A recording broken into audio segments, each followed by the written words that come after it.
Oh, yeah, pension stuff. Pensions are the big ones. Shift it to 401. They just offset some of Have an the old pension. So now it's red pensions. That will trim back your 401s to nothing.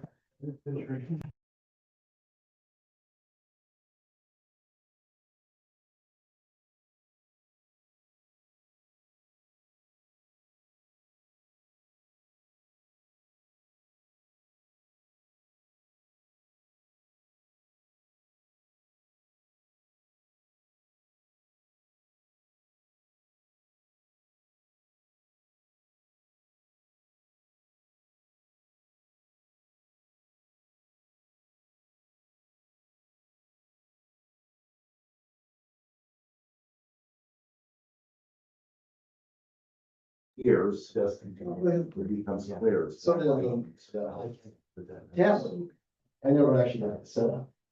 Well, yeah, but I, even then, it's just, well, I plug it in and I call up, Sean, she called up the actually, or Kaiser, it was a temporary guy, the regular guy was on vacation.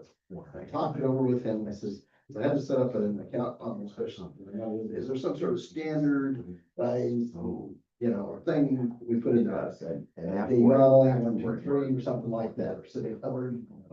I didn't know if we had a standardized. And so, okay, so the temporary guy said, I'll make a phone call when I get back. I heard from Kaiser. And so Sean says, here's a, I got a still computer, so I go get in it. And I can't log into the domain. And when you're in that, it's actually, let me see that. Have you tried that password? Just so easy. Yeah. Trying to cut. She said, 5 pounds of yeah, we are. plastic. It's a brick. Oh, well, I'm just a survivor. Now, mine's working pretty good. I can't complain. You could walk out and still. It was pretty easy to set up a passcode in front of that. It's some sort of Microsoft Authenticator, same thing I can do it for. In front of my email. I did get it myself. I mean, I absolutely did. I don't have, I know. I saw my. paper and pens. Yeah, that has never failed. The Springbrook interface for. That's a highlighter. And look at that. So you're good? Or some white out. I don't need anything else. All right, time to get serious. But there we go. Oh, go back. You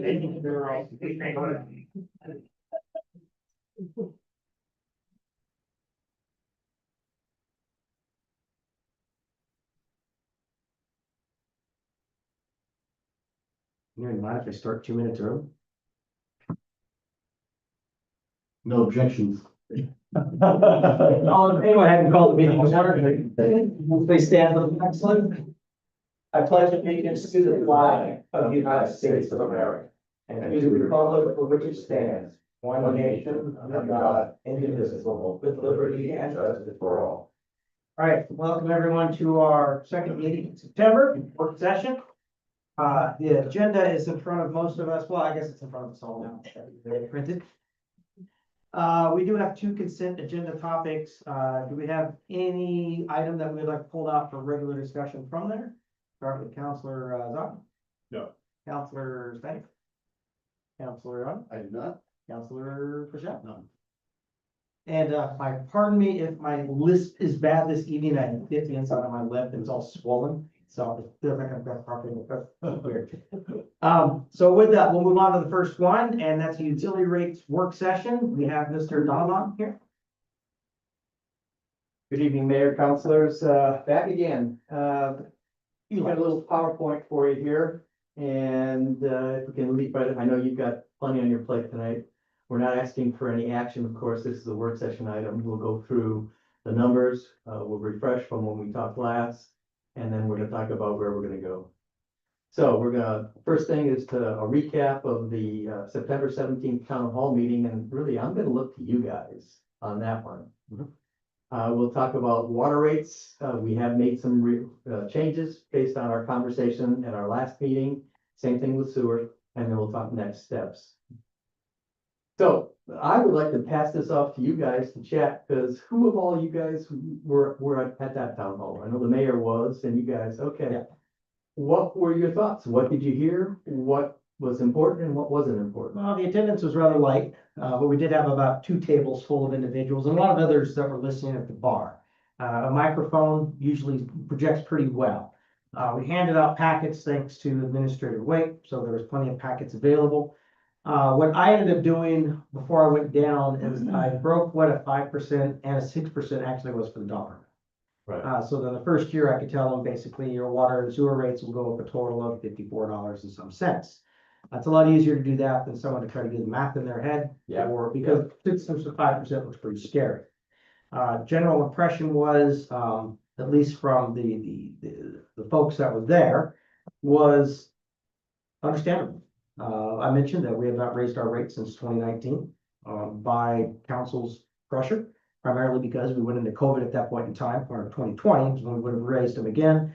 So we paused it and we had not restarted it since then. That started to pull us into this little hole.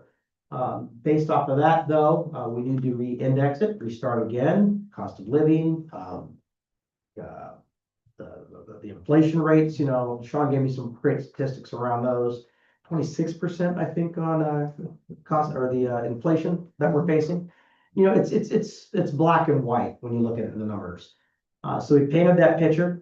We also told them that the rate increases have been worked on. A lot of work in between our last council session, in fact, and by the time we went up and presented at the town hall, thanks to your work there as well, where we really dug into those numbers, made sure they were right, stripped out anything that was absolutely not a must-have. And I think you did that already, which got us down to the rates, which is a lot better, right? We were looking originally on, I think, something like 10 or 7 and 10. Oh, yeah, I was at 10 on sewer and 8 or 9 on water. Yeah. So, you know, and again, that's where, I know a lot of council might have not been involved in a lot of those discussions back and forth. But I know Administrator Wake kept me in the loop on a lot of the things, and we had a lot of back and forths. That's why we got computers, you know, that's why we do this. That's why we want you guys involved, and that's the benefit of you folks. You are involved. I mean, I deal with a lot of cities and, you know, there's layers and layers and layers, and finally it rolls downhill and you kind of get their attention. Now, I mean, my takeaway though, in all honesty, it doesn't matter how much outreach we do, there's still gonna be those that are surprised. Oh, yeah. And I don't necessarily see any pushback on council. We understand we do have to increase these or we're gonna find ourselves in a real bad hole. That being the case, though, I'm assuming outside of this work session, and I can work with Administrator Wade on this, is, or probably Julie as well, is prior to the, maybe around November and the December water bills that go out, just put reminders that the increase is coming with probably a little small justification. Always a good business. Right.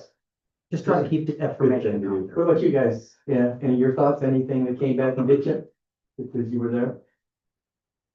No, I Yeah, thought, it's really great time. Beer was pretty good? I thought, No drinking on the camera side. no, I told him to give me what Sean was drinking and it was very watery.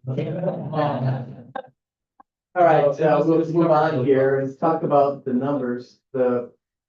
We, like, you know, the mayor said, you know, you took out everything that wasn't in there. If I had my druthers, I'd still like more because that blue line over time is going down. Now, why is your fund balance going down? It's because the mayor said inflation is eating everybody's lunch going forward.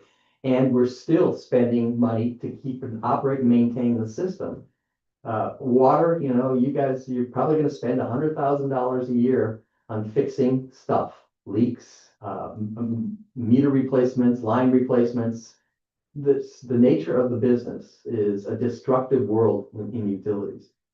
And then on the right shows the 5% increase, and you go from what you're seeing now to, you know, moving up to the back end there. But this is the 5% rate profile, and that is third spin of the wheel to bring that down to that level. But this is doable.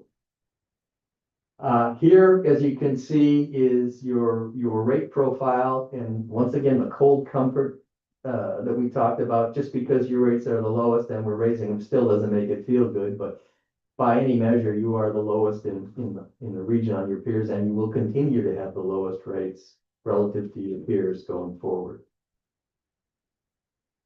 Sewer, last time we talked about sewer, remember the blue line was below the red line and I was squawking like crazy that you guys are in deep, deep trouble. Well, something very good happened, since we talked. The last bond that you had, the DEQ SRF, safe drinking water or clean water state revolving loan fund was retired. Was retired last year. There was a reserve in that bond fund of $219,000.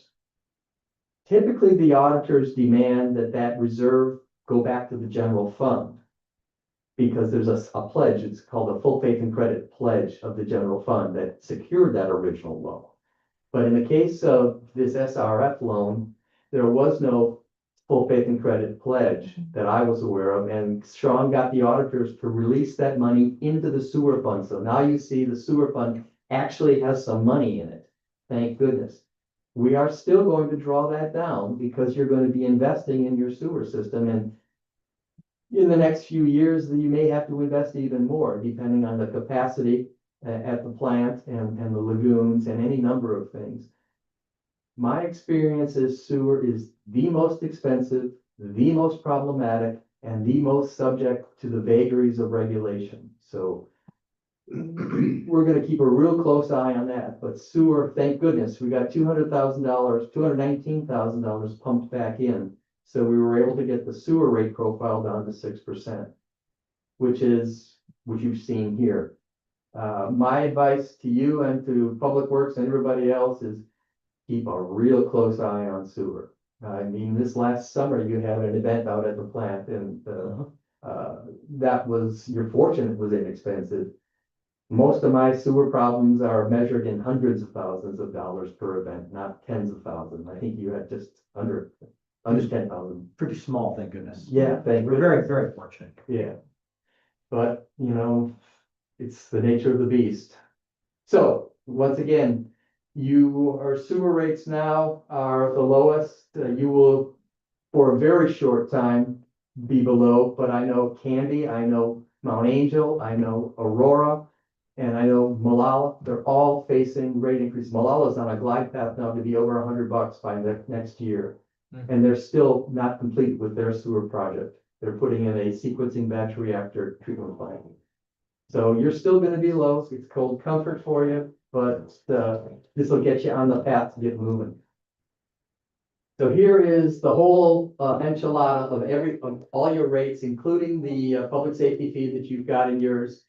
And if you include back in the $20 a month for the public safety fee, you're at the lower end of the range of everything in there. That's water, sewer, streets, general fund, stormwater, all the things that go into a utility bill.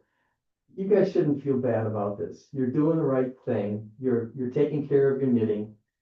And if we get growth, we can revisit the rate profile.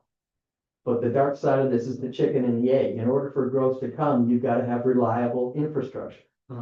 In order for having reliable infrastructure, you got to have funding. In order for have funding, you got to have growth. It's this circular wheel that you're all struggling with. I mean, it drives you crazy. I get it. But this is where we stand. So now here is, what are we asking tonight? What is the big ask? Tonight we asked nothing. We wanted your attention and thank you, we've got it. On October 14th, we're going to present to you for your consideration the rate resolution. And we'll present that. I would like to put into that resolution the step increases that we've been talking about, so that get this monkey off your back and you're in a predictable mode. It also gives you a real benefit. If we write it that way, if you do get into a situation where you gotta take out a loan, let's say we have a catastrophic event at the wastewater treatment plant. The fact that the lenders can see that you've taken the mantle and you're going to have predictable rate increases makes you a much better credit out there. So keep that back of the mind there. We're asking for implementation on January 1st. Mayor, I am with you. Before you implement those rates, you get a public involvement and education campaign out there. Let everybody know this is coming.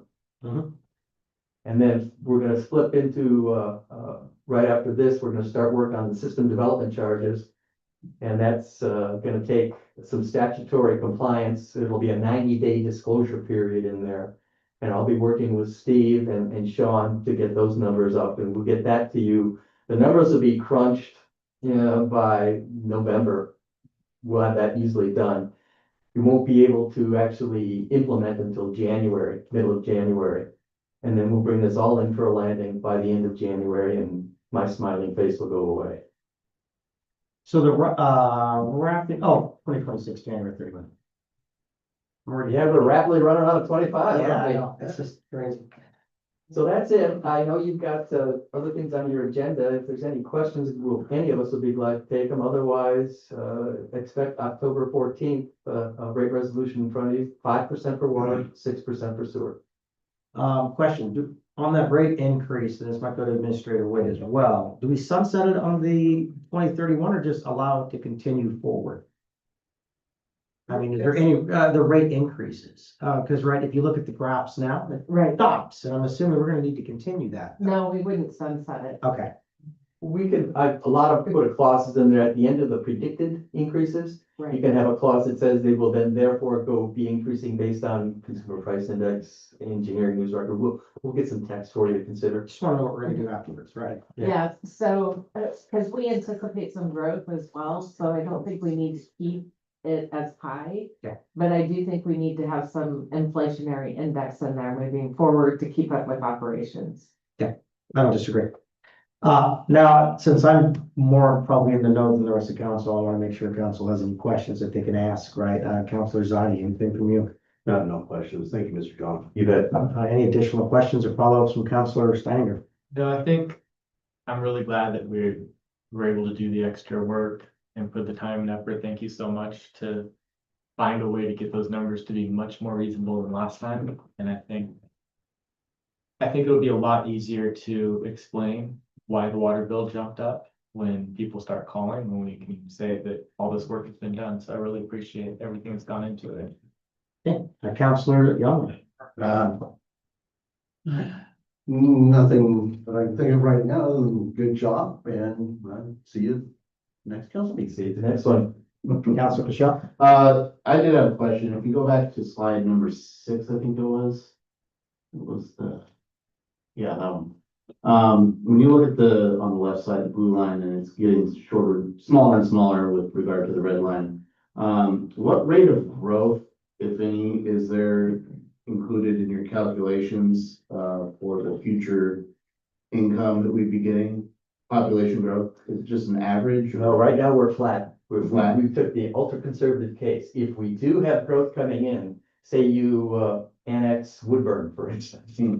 That would definitely, I would definitely be getting back in front of you to talk about Yeah. that.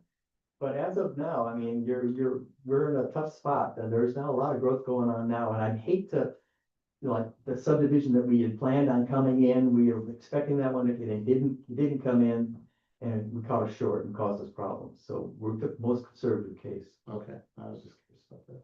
And I want to be careful too, so when we talk about growth, with growth comes additional consumption and additional cost to the city to operate. So, My circle there. yeah, so that's where we took a very conservative approach, not projecting any population growth, with the understanding that we still need the increase. Even if, say, the apartment complex goes in on 99, we still need to make sure that we have capacity to manage that increased use. Best plan for the worst and hope for the best. Mhm. In my business, I always try to say, when I can come back to you and I over promise and under deliver, not good. Gotta be the other way around, under promise and over deliver. And I think if this is the case, but I still think you're gonna be drawing cash down because of your outlays of just keeping the system running. Which means every year during budget cycle, we'll just have to continue to keep very sharp eye. There you where go. Costs are. Mhm. I mean, the one thing that helped out quite a lot at the town hall was, again, keeping the slides in there on what we have done this year, just to keep cost controls down. That goes a long way to show we're not trying to waste money. We're truly trying to be fiscally responsible with what we're doing. Yeah. The only suggestion I would have for your deck is red's such a bad color. When I copied your content into the PowerPoint, I did change your red perhaps to a little pleasing color. Well, thanks, guys. It's always fun working with you guys. I know you have the community's best interest, and Mayor, you're like in the weeds with this, so that's really Not cool. too much. Sean's a great individual. Before you go though, real quick, any comments or questions coming from staff that we need to be aware of? Anything that you want to bring up, especially with our interim superintendent here now? Jumping in the middle of all this. Oh, of course. Having come from another small city, I've had an opportunity the last few weeks to, just observe and look at things. It is fairly typical of, a aging system that I know you're in the process of getting grants to refurbish parts of it, but still overall, it's an aging system. And as Mr. Donovan said, you're going to have increasing costs to maintain even what you have, even what's new. And even with grants to get new equipment in, you're required to maintain that afterwards. You can't use grants, as you know, to, take care of operational costs. And there are things that I know I'm looking at, and I look at things such as motors and pumps and valves. There's things that are not going to be replaced. We're going to be adding capacity, but a lot of those have not been really replaced in a very long time. And that's, I think, one of my functions, along with the city administrator, is to identify those areas so that as we move forward in the CIPs, we can identify what needs to be rebuilt, redone. Because in the public works world, and I'm going to say this broadly, having a lot of experience with other superintendents, you fix it when it breaks. So you have the spare parts sitting over there. And that is what gets you in trouble. It's waiting for it to repair instead of saying, let's spend a little budget, some money ahead of time, because we know that motor is going to need to be rebuilt. Or it's going to need some bearings replaced. Don't let it wobble around until it fails. Or the pipes, there are no pipes, it's rust. And make sure that you get to that before that happens. And so it's a different mindset. I think that going forward with that mindset, the city will be in better condition to say, yes, we can accept this motel, we can do Bear Creek, we can do these other things, and this is what it's going to cost us. This is what the SDCs say that will help us do that, and then we have a plan to move that forward. It really is about a plan. Yeah. It really is about the project management and looking at net present value and how that works going forward within the city. I completely agree. One thing I hope to see soon out of you for sure would be an understanding of what are the scheduled replacements supposed to be. Working on Having that. some sort of a timeline on that helps us Yes. when we go into budget to say, we need this, we need this. We don't need a truck, we need a pump. I mean, instead of just blindly shooting, or as you said, waiting for smoke to be coming out of the wastewater treatment plant and finding out the belt's burned out. Right, Yeah. because the bearings were bad. Yeah. Again, and preventive maintenance will go a long ways on that as well. Yes, it will. So that is a high priority, and City Administrator Wade has made that clear that that is something we need to do, work together to make that happen. Happy to have you on board for sure. Thank you, Mr. Mr. Gar. I'm thrilled. Chief Parisi, anything additional from you, or you're like, oh, this is all water and sewer? This is actually very impressive, and I think it's very important, and we look forward to working together on it any way that we can, so. Excellent. Yeah, you should have seen it. They used to have their evidence locker right above the toilet. Very true. Everybody, thank you very much. All right, with that, we'll move on to the next topic, Newcom work session. I'll hand this over to Administrator Sean, or Administrator Wade and Police Chief Parisi. Thank you, Mayor and Council. The chief and I wanted to bring this discussion forward over the last few months. We have been working with Newcom, who is the dispatch center out of Newburgh, to negotiate some sort of contract as far as providing dispatch services for the Hubbard Donald / Aurora Police Department. We have concluded those negotiations, and before we present any sort of intergovernmental agreement to council, we would like to have a discussion and talk about any concerns that you may have. Share the research that we have done and what we've learned about what it means to switch dispatch centers. Chief Parisi has a lot of the technical data and information that he can share. I'm gonna say overall, what kind of kicked it off for us was that last year, Metcom came to Hubbard and said they were going to increase our rates from 103,000 a year to 140,000 a year.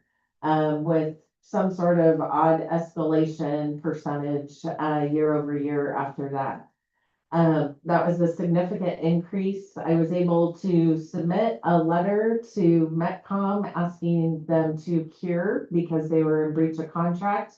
The agreement that we have with them only allowed to increase the rates just above 3% and no more year over year. So they did pull that back. They are working on a rate model that will significantly increase what we'll have to pay them for dispatch services.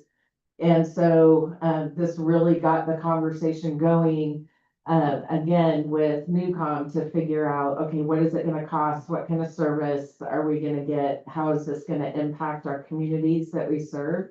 So with that, I'll turn it over to Chief Parisi to go over some of the details, and then we'll have a discussion.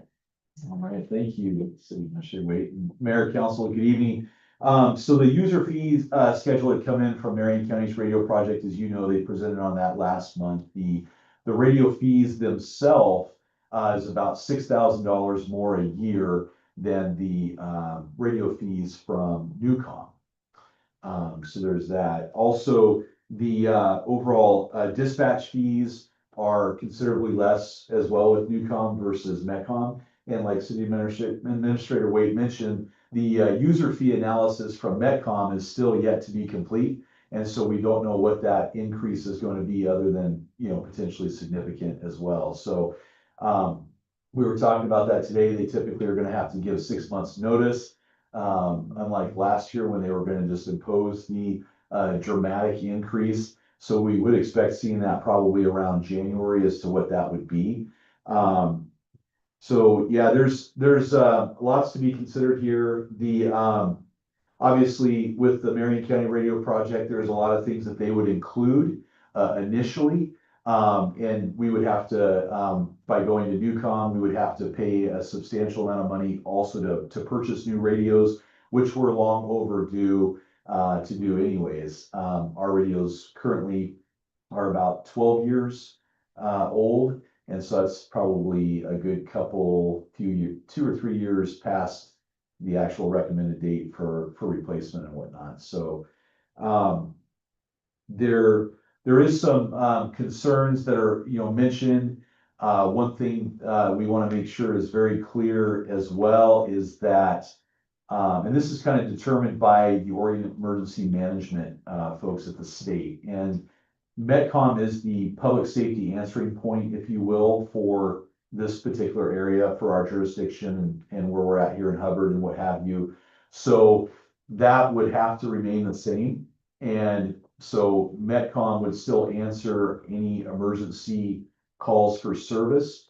And then if it was police related, they would have to then transfer the call to Newcom. And then Newcom would have to dispatch us to go to that emergency. And it's very well known sometimes that could create a potential delay. I mean, not anything huge, but in the case of an emergency, any seconds count, right? And so there's that concern. Transferring of calls have been going on for years and years and years, ever since I started as a dispatcher over 30 years ago.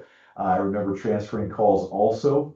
It's it depends on the person as well. So, and their training and whatnot. So right now, currently, Newcom themselves answer emergency 911 calls for fire and medical.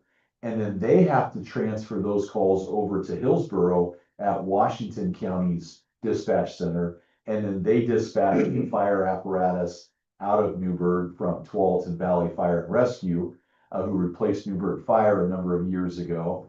And so, but they dispatch just for their own police department, but they answer the emergency calls for fire and medical as well. So that's one example as well. Oftentimes now in, the last year that we've been servicing, Donald as well, oftentimes we'll see calls come to Metcom that have been transferred from WVCC also.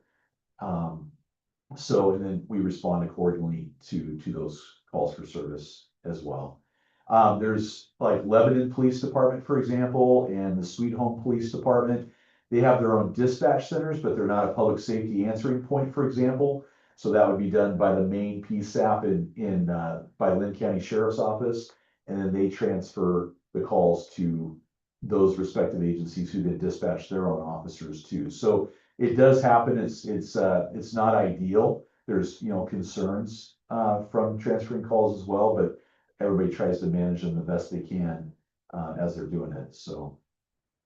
Yeah, I know my biggest concern when I talked to Administrator Wade was the user experience. How long is this delay? Is there a potential risk? Obviously, there's a risk in transfers, but as you mentioned, it's already going on. Where it's going in and then getting transferred to Metcom for dispatch. Right. Also very confusing to me still on how all of the various fees for user fees go here for your taxes. Yeah. We have to pay for, it's absolutely maddening when you start looking at the mismatched matrix of fees and how it works.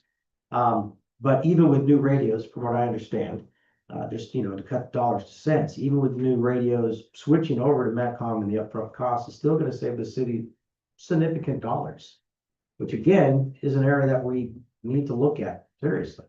If the dispatch service, in my opinion, quality of that dispatch service does not change, especially from back in Councilor Youngley's days when he would dispatch to the radio in the back room. Just about. Yeah. But, my concern is that user experience, right? We were joking around earlier, right? What do residents want? They want their water to turn on, they want the toilets to flush, the power to go on when they flip a switch, and they want emergency services when they dial 911. And as long as that user experience is still there, go with the one that gives us the biggest ROI on that investment, whether it's Metcom or Newcom to me, regardless of which one it is. I don't care as long as they can provide the exact same service. I am concerned from my own experience sitting behind this desk for a while on what we've seen been going on with Metcom. They do have a big project they're trying to do. Someone's gonna have to pay for that. And we have yet to get solid answers what fee schedules are gonna be, what the actual cost is gonna be. If we stay with Metcom, we're gonna be forced down that path. Now, that's one of my bigger concerns is the unpredictability. We're just sitting here talking about, 5 or 6 years out for predictability on sewer and water rates. We need to have something very similar coming to us from any service that we're going with. My only ask would be is Newcom can provide that. That's a bigger, bang for our buck as well. So I have to say, Mayor and Council, in the conversations that we've had with Newburgh Police Department and their dispatch supervisor, the level of transparency has just been incredible. So, and we don't get that with Metcom at all. So it's been really nice understanding what services we're gonna receive, especially when I think about IT services. Sorry, Councilor Godley. IT services, we have a contract with the city of Woodburn to provide IT services for our MDTs and stuff like that. They never respond to us. We pay, what is that, $3,800 every quarter, every 3 months. And we still don't get service from It's them. almost 16,000 a year. And we get guaranteed service from Newcom. Additionally, we've been a little concerned about some of the calls that haven't been necessarily forwarded to our police department. And we don't think that that's gonna be an issue at Newcom. So like, for example, a call will come in, it'll get routed to WVCC. They're like, hey, sheriff's office, that's not us anymore, that's Hubbard. and then it goes nowhere. Yeah, and that's my biggest fear. When someone's dialing 911, they're not doing it for the fun of it. Because they call you back and give you a nasty gram if you do that. You know, they want emergency services. There's Mhm. something going on. Yeah. Whether it's fire or whether it's police services. So, I mean, the one thing we will have to do is transfer money out of contingency to buy the new radios. Where, if we went with the Marion County radio project, they give us radios for free.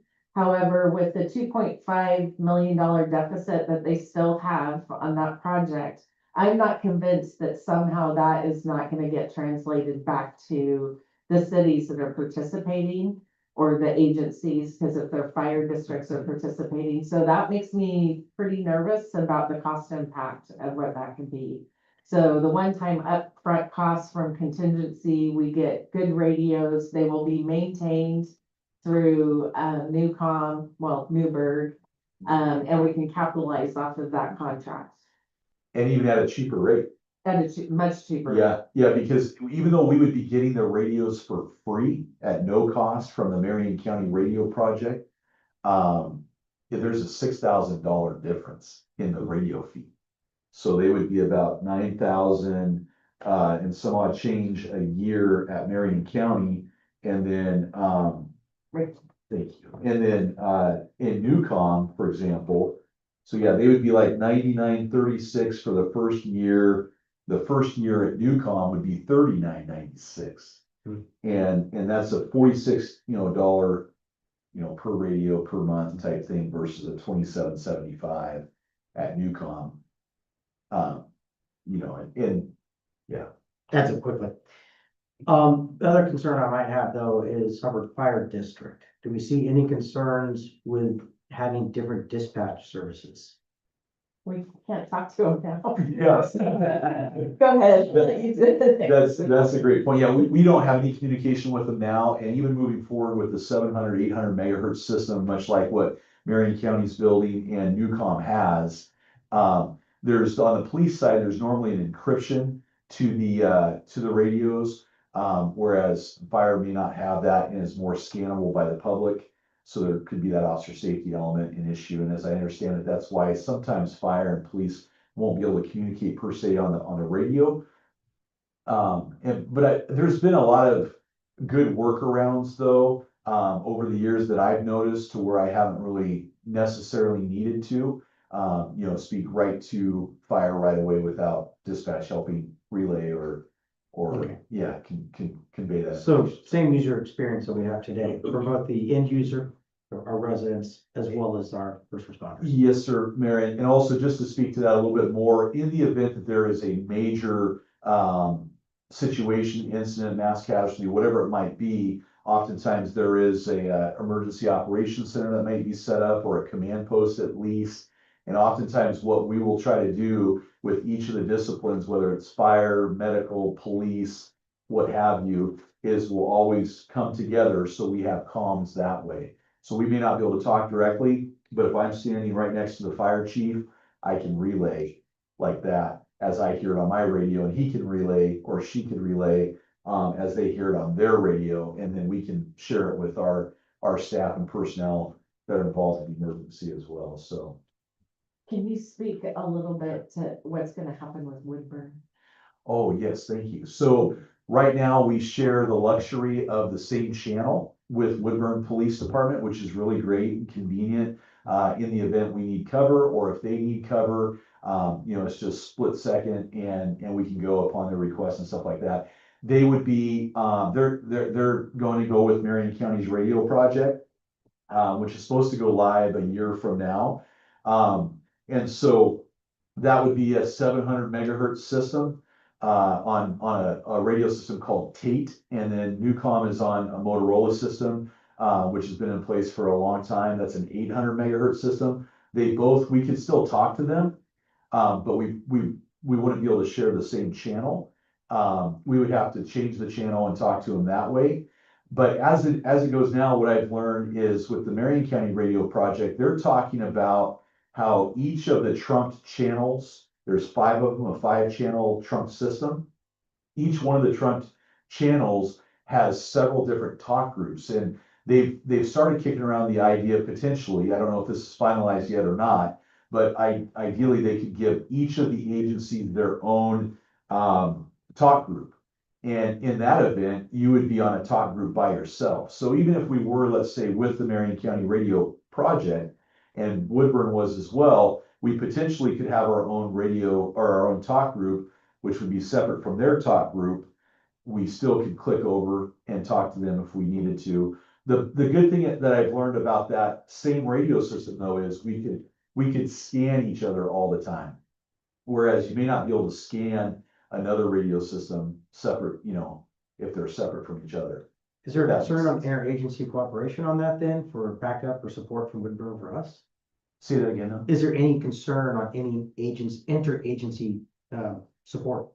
If we need their help, is there gonna be any problem with us getting Woodburn in here? Oh, I Or wouldn't. they need our help, vice versa? Yeah, I wouldn't think so. I mean, we have a great working relationship together. We train together all the time. They allow us to use their range all the time. And I believe that inter cooperation and partnership is gonna stay strong as ever. And we'll still back each other up. We'll just have to, probably have dispatch notify either agency to start en route, and then you might, click over to their particular radio channel and frequency to be able to talk to them while responding. I think also too, we talked about this as well, is that, depending on if the switch occurred, depending on when that was, and if we went with Newcom before Marion County's project went into place, we'd want to maintain some of the current radios that we have now. That's what I was just about to ask. Okay. Is there potential to maybe have two radios for the chief's car, for example, so we can have both bands available? You bring up a great point, Mary, yeah, and that's not uncommon at all. I mean, when I was with the Marion County Sheriff's Office, I had two mobile decks within my car, my patrol car. And as a supervisor, I was able to communicate, let's say like with Kaiser PD, Salem PD as well at the time. Not all cars were, but we were able to in that sense. So, it's interesting, if I may just point out as a little comparison too, is that down in Salem, you have Salem PD who has their own radio system, 800 megahertz. It's a Motorola system as well, which is the most common. And now Marion County's building their own radio system, which is going to be a Tate radio system. You could have a deputy on, one end of Lancaster and a Salem police officer at the other end of Lancaster, and they're not even gonna be able to communicate with each other until they maybe switch the channel if prompted to by dispatch or somebody, that alerts them that there's a need for that. So, yeah, it's very interesting. Shocks me that we still have this going on. I'm pretty sure this was an after lesson from 9/11, Thank you. the different radio frequencies and channels. Yes, sir. Yeah, very good point. We haven't learned much in 24 years. Yeah. It is kind of discouraging knowing the technical aspects behind how everything works. And just how disjointed it is for emergency services. You'd almost think there'd be some sort of overlying compliance standard or something that everyone should be on. But again, that would take a lot of coordination. And just real quick, so we did meet with Office of Emergency Management to talk to them about any concerns. They started out with, oh, you can't do this, it's not possible to, yeah, you can. So, we did check with them, they're like, you need to do what's best for your agency. I've talked to the Deputy Director of Office of Emergency Management, we have their support, so that is one piece that we did cover. So, dollars to cents, then I'll turn it over to questions for council, of course, because I've always monopolized conversations too much. What is the overall yearly savings if we do switch? It's in the email. Okay. Oh, yeah. Is it? Good job. So for example, the current rate for Metcom is 136,419, and the rate for Newcom for everything is 128,900 or 295. So based on, and then it goes up like another 4% for Newcom, and even based on a 3% increase, which we know is not accurate, because they're gonna come in with a higher rate. It's around 40,000, 140,512.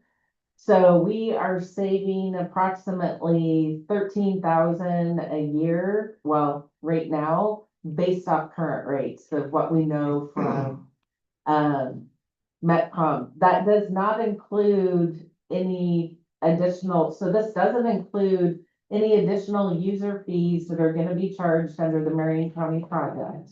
Which we can't do because we don't know. We don't know. Yeah. So there's a lot of unknowns on the Metcom option. Those unknowns though are gonna be more money. Yeah. Period. So significant savings, but no less than 14,000 a year, Yes. which is still significant savings. Mhm. That's up. But also the one-time upfront to buy new radios. And so, the question's probably been asked before, but what are we talking about dollar wise on those new radios? It's about, what'd you say, 158,000. So part of that, so there's some money that we're gonna use for the startup costs for Newcom, so I think we're gonna be kind of net zero as far as the startup costs, so, that's covered. It will just be the purchase of the new radios that we'll have to move forward with, and that's why we'd have to take that out of contingency to be able to fund that. I would say either way, it's probably gonna be a cheaper option than going with the Marion County project. It does sound like over the length of the time that we would be using the radios, that paying less with Newcom, it would cover the costs. Mhm. Approximately within 3 years, then. 3 years. Yeah. I think that's where. Especially when you consider the unknown fee. Yeah. And that says, Do the purchase costs for the new radios include installation in the cars? I'd have to double check on that. Okay. Yeah, it's a good question. It's a great question. So I actually thought that was covered by Newcom. I think that's part of the startup cost. And their contract, yeah. And we can see the Yeah. difficulties we have with IT or technical issues already, so. So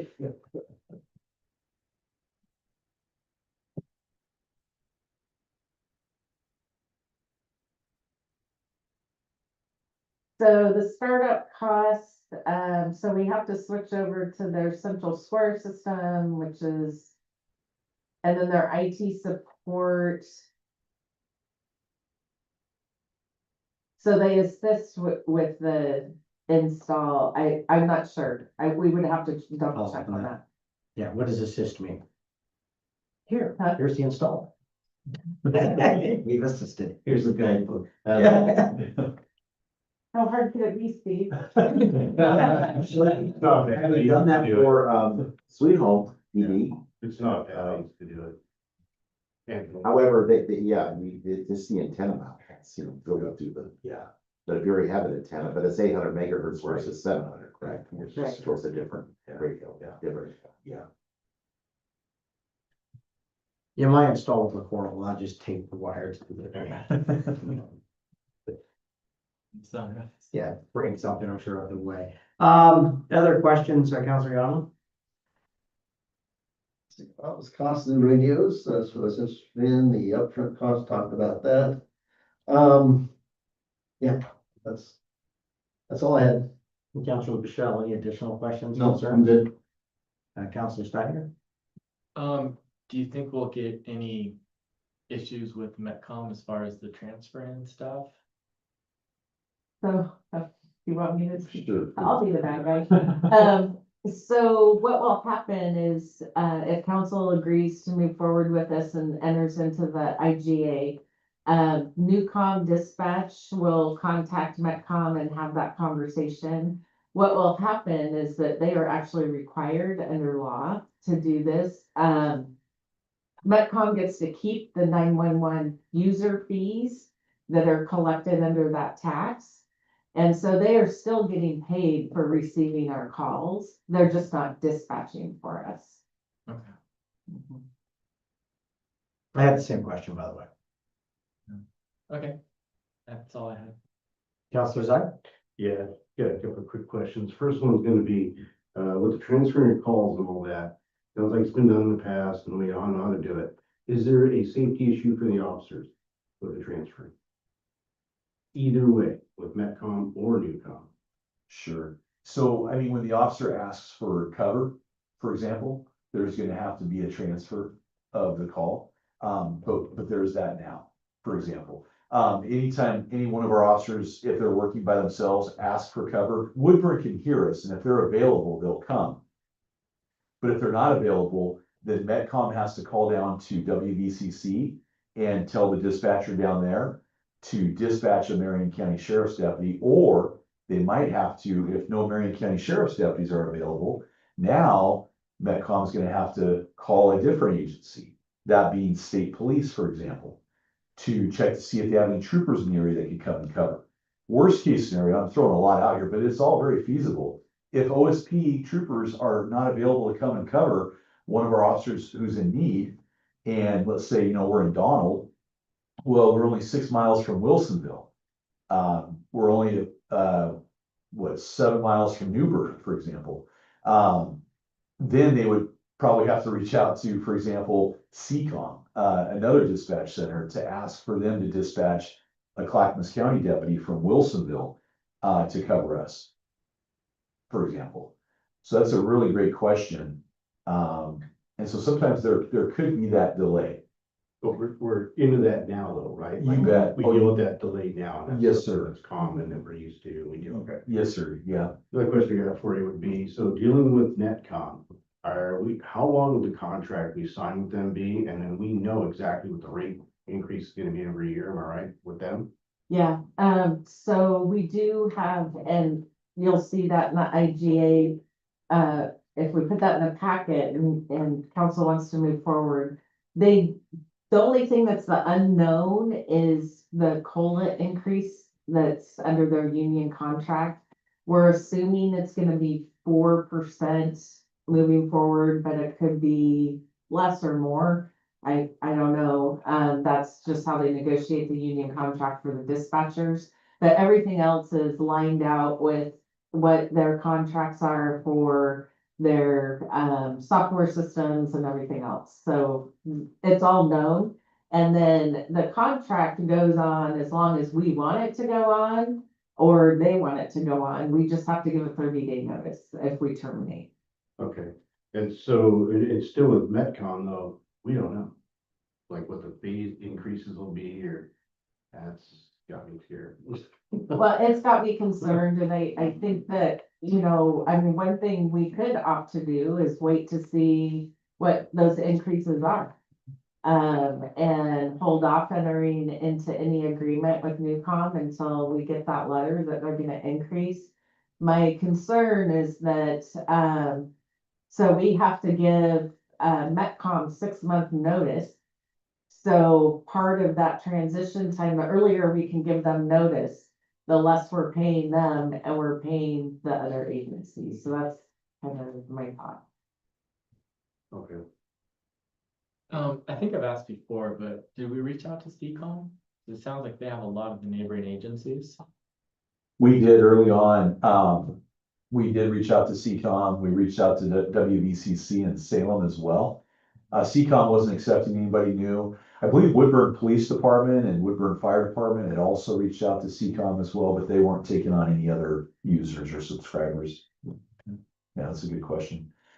And, well, at WVCC, their price was crazy. I was shocked. Yeah, They actually gave us, and they compared us to Independence Police Department, which is a city population of about 10,000, twice our size, even with the contracts that we're providing and whatnot too, so. But no, great points there, and I would just echo too what we mentioned earlier as well, and that is, even if we were to join that Marion County radio project, there's still a $2.5 million shortfall that we don't know.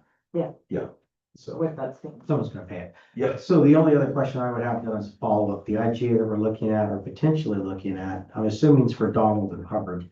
And the school district, does it include Aurora? Yeah. Population? So we had that conversation, so originally, they came with this really high price tag about taking on Aurora, and I went, deal breaker, we're done, we're walking. And so they came back and said, oh no, okay, we're good, this is the price, so, it does, yes. Okay, good. Yeah, and I guess, if my math is right, like, so Metcom hit us earlier this year with almost a 40% increase, what they were trying to do. Yeah. That's massive. Yeah. That's why I sent them a notice to cure. On the radios, with Netcom, are we responsible for repairs all the way through like we are with Metcom, if we sign up with Metcom? So, what happens under Newcom is that we fall under their repair and maintenance, program. And so we pay that fee, that radio fee, and it's all covered. Look like we saved quite a bit of money with Netcom. Yeah. And Stop being so rough on your radios. Right. My wrist. Yeah. It hurts. thank you, guys. Oh, you bet. Great questions too. Okay, additional questions that might have come up through this discussion. Any concerns if we move forward with at least, looking at the IGA next month, or I guess it would be at the next council session, right? Any concerns from council? I have none. Just looking for general consensus, okay? But I think you've got kind of our blessings, continue moving forward. Okay, Again, this just goes right in line with what we've been telling our residents for the last, well, ever since the last budget cycle. We're looking for areas that we can be efficient with the funds we have coming in. Mhm. I think Metcom's provided a great service at the end of the day. It's just their unpredictability of where they're going, their rates, their fees. And I know we've had a lot of frustration with them when we brought on Donald with potentially almost doubling our costs. yeah. That actually brings up one more question. Do we know how well Newcom is staffed? Very well. Yeah, very well. Yeah, last I knew I think they were fully staffed. They're fully staffed. Okay. And, they have had conversations that as this, and one thing that I really like is that there's some methodology as Hubbard or Aurora, our police district or service area grows about how they're gonna charge us. To fund a FTE to manage that call load. We don't have anything from Metcom. I've been asking them, how do you figure out? So when we took on Donald and they said, oh, it's gonna be $35,000, and I was like, what? Okay, 25,000. Still what? Because we don't have very many calls for service. They were not very transparent. Again, I'm like, how much of an FTE are we talking about? What does that look like? Not getting information. The thing I've really appreciated about Newcom and working with the Newburgh Police Department is the total transparency. And so I feel very confident in the numbers that they provided and the ongoing level of service, and also, you know, the costs and how they're gonna increase in the future. Where it should not be this unknown with Metcom, but it is. And so we're not only paying Metcom, but then we're also paying City of Woodburn for RMS and IT services, and those keep going up and consistently, it's just, it's kind of hard to budget when you don't know. Yeah. Can I ask one more question? Go ahead. Okay. The two different radio styles, I'm really familiar with Motorola equipment. This new company, TCast or whatever it is, or TCON. Hey. Yeah. Where are they from? And how reliable are they compared to I'm real familiar with Motorola. So how reliable do they compare to Motorola? Like, is this Chinese equipment or? Ireland, It's from New Zealand. oh, New Zealand. Yeah. And it's a great question. I've never, in all my 30 years, I had never, heard of tape. Yeah. And, so I'm not too sure. I think a lot of that's yet to be determined. I think it also depends who you talk to, and also what you read. So I'm not too sure. I've heard good things, but I've also heard some negative things. Okay, thank you. And why Motorola is expensive. I mean, it's probably the most expensive radio out there. Mm. There's a reason for that and the quality. Yeah. Yeah. Yep. One of the things worth mentioning too, I suppose, by switching, dispatch centers and whatnot, City Administrator Wade mentioned it as well. Right now, we're using a CAD system called Tyler Technologies, which everybody in Marion County is pretty much using. Newcom uses Central Square, which a lot of the agencies in the North Metro area use. The interesting thing is, obviously, we won't be able to see like Woodburn's calls like we do now. We won't be able to communicate via CAD with them now. But we can't even communicate with the sheriff's office if they're in Woodburn, and we're on the same CAD system, Tyler Technologies, than they are. But they're dispatched by a different dispatch center, so we can't even see their calls. We can't chat them up or anything of that nature. And so one of the things, it's just interesting, so. Okay, look forward to seeing the IGA. I think all questions have been asked. Staff has already participated as well. Well, thank you. Anything else on that before we move on to the next agenda topic then? Okay. By the way, great discussion so far. Appreciate council's active engagement. Good questions. Let's move on to the review of the reserve officer program. Yes, good evening, Mayor, Council. Thank you for the opportunity here to talk to you about kind of relaunching the reserve program in a limited scale.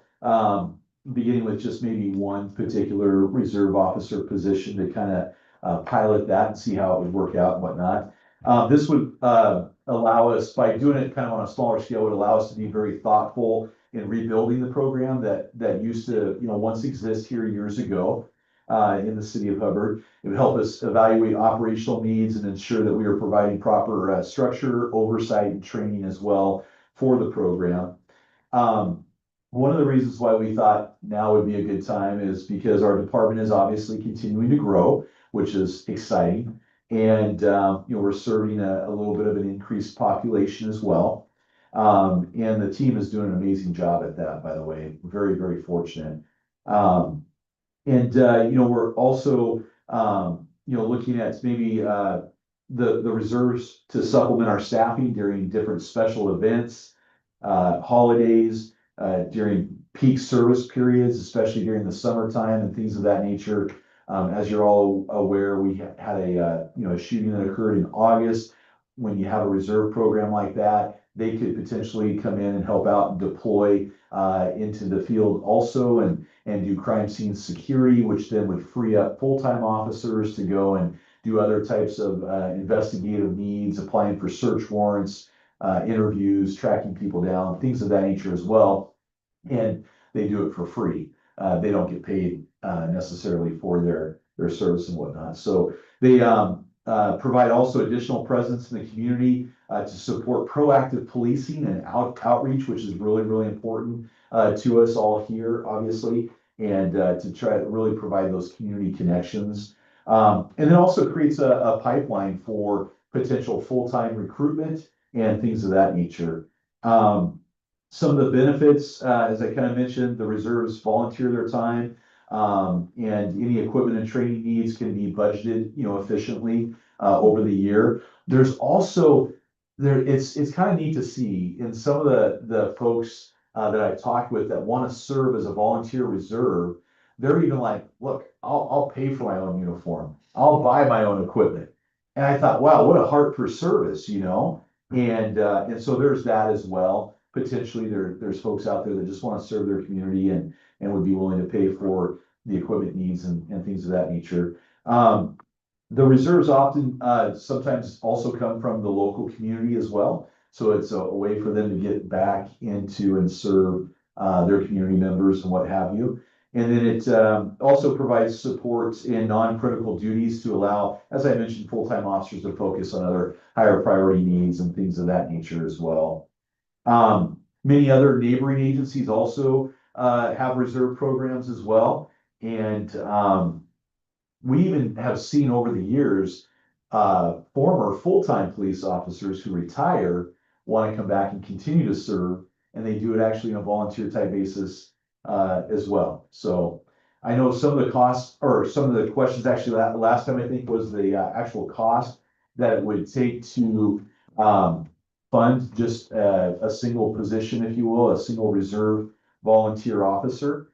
And that cost is, about $17,000 to $18,000. When you look at all the startup costs, the uniform, ballistic vests, body camera, portable radio, and, the firearm, the sidearm, as well, a taser, flashlight, ballistic helmet, some of those things just to mention, so. And that's a one-time cost?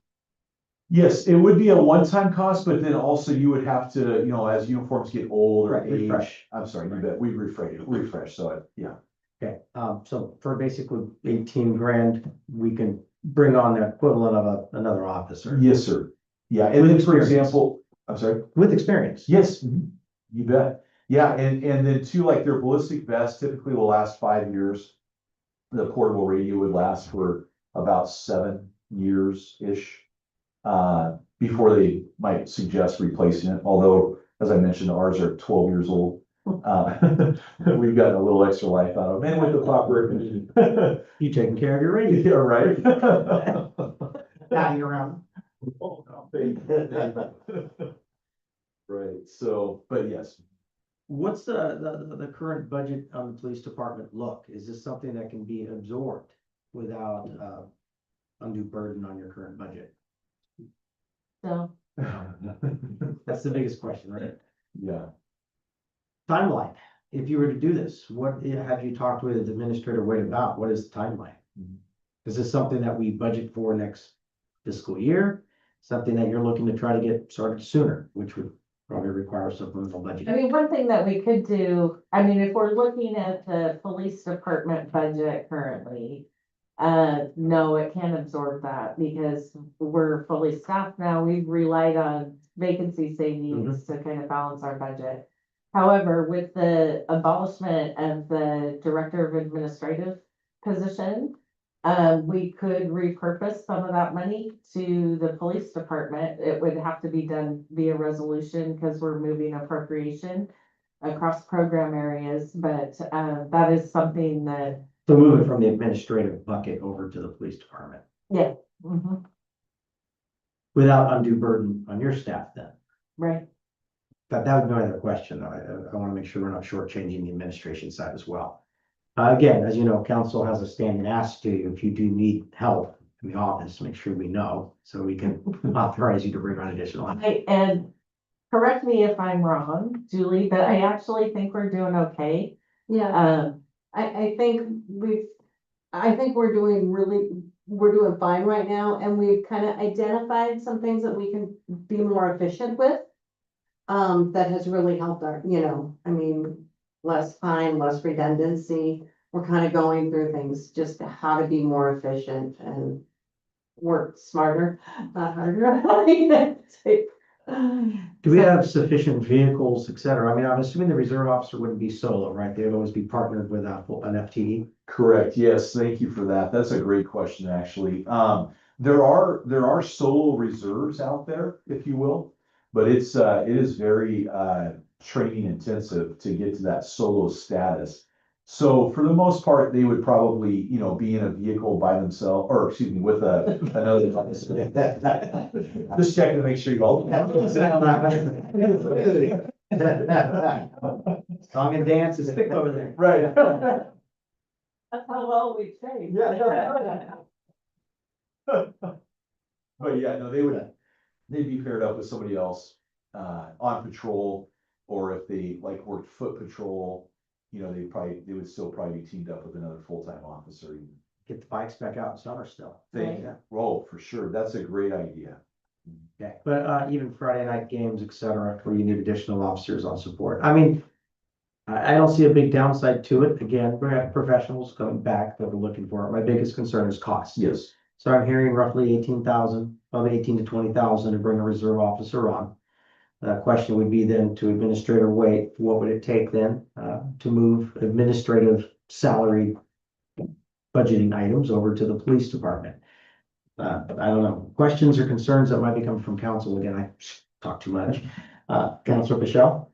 No, obviously, I think we established at the last meeting that this is an excellent idea. So I would look forward to seeing whatever proposal you guys come up with to make it happen. Counselor Young? I expressed my ideas to, chief last time about, fundraising, to help support the program. Mark does, right? Yeah, and they did that for a lot of years and raised quite a bit of money for the reserves. Every spring they'd have the big Mark Fest.